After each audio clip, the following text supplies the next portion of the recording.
Il nous reste 2 délibérations et c'est M. Louard qui va terminer en beauté ce conseil avec ces 2 délibérations.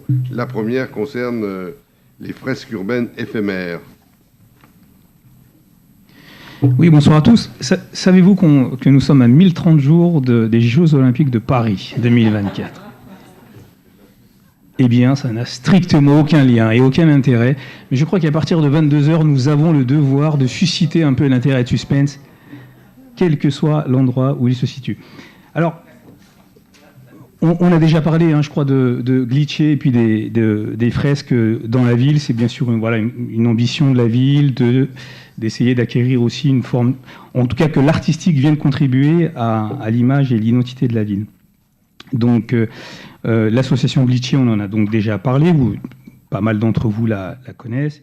Il s'agit là d'approuver la convention pluriannuelle jusqu'en 2023 entre la ville et cette association, donc, puisqu'il s'agit de travailler bien sûr en étroite collaboration. Et puis nous allons parler donc clairement de subventions aussi.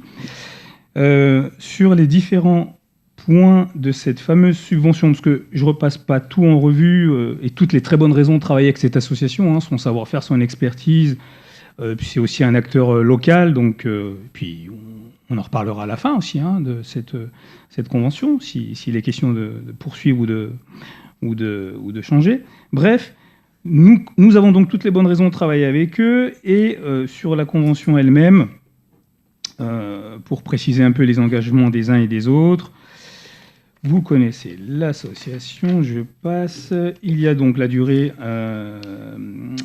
son échéance est donc fixée au 31/12/2023. L'association s'engage à participer au groupe de travail art urbain, parce qu'il y a donc un groupe de travail. Ce n'est pas que la question culturelle sur ces fresques. Sur ce groupe de travail, vous avez aussi notre premier adjoint en charge de l'urbanisme, aussi Inès Ayeb sur la question du patrimoine culturel. Et puis les techniciens, les agents qui vont avec ces 3 élus-là. L'association donc s'engage aussi à assurer la sécurité et la protection des personnes, à obtenir toutes les autorisations nécessaires, à faire figurer le logo de la ville. Bon voilà, c'est aussi une question de rayonnement. Au niveau des coûts, le coût de réalisation de chaque fresque, il est déterminé par l'association, donc rémunération d'artistes, frais logistiques. Un budget prévisionnel incluant l'ensemble des fresques à réaliser au cours du même exercice est présenté à la ville. La ville interviendra donc sous forme de subvention, sous réserve de validation par le groupe, d'inscription des crédits nécessaires, etc. Sur la question de l'entretien, c'est donc l'association qui s'en occupe, sauf si vraiment, en cas de dégradation importante, elle pourra toujours présenter à la ville une demande de subvention exceptionnelle, si selon la situation.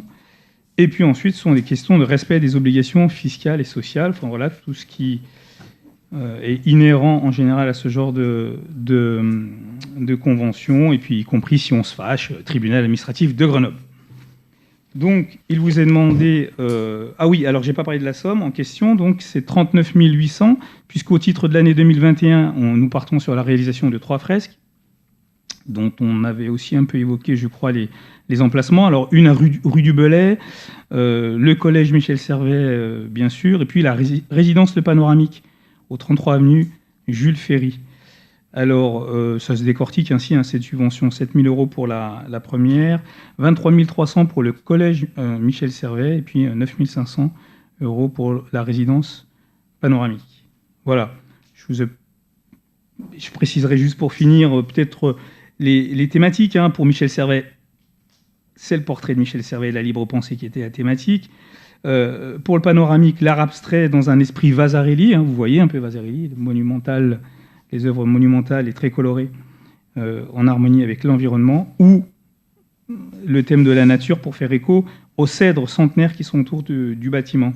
Voilà. Et sur la rue du Belay, le thème c'est aussi la nature, mais avec une fresque qui joue avec la présence d'un arbre qui est juste devant la maison, je ne sais pas si vous voyez, quand on vient de l'autre sens. Bon, voilà, c'était les détails artistiques de la question, et il vous est demandé aujourd'hui donc d'approuver les termes de cette convention pluriannuelle et de nous autoriser, monsieur le maire ou son représentant, à la signer.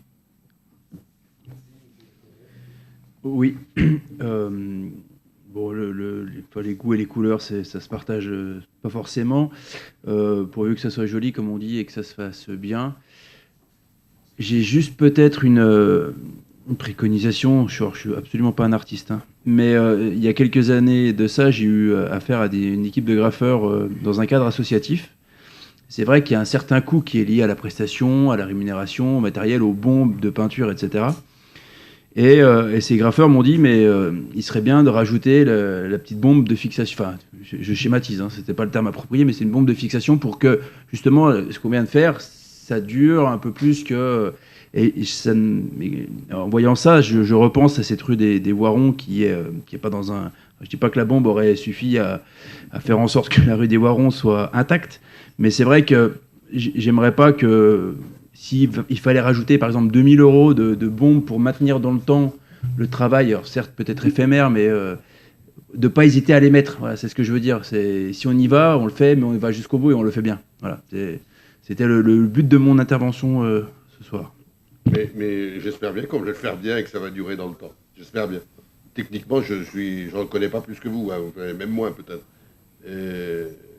Mais on fera tout pour que ce soit bien.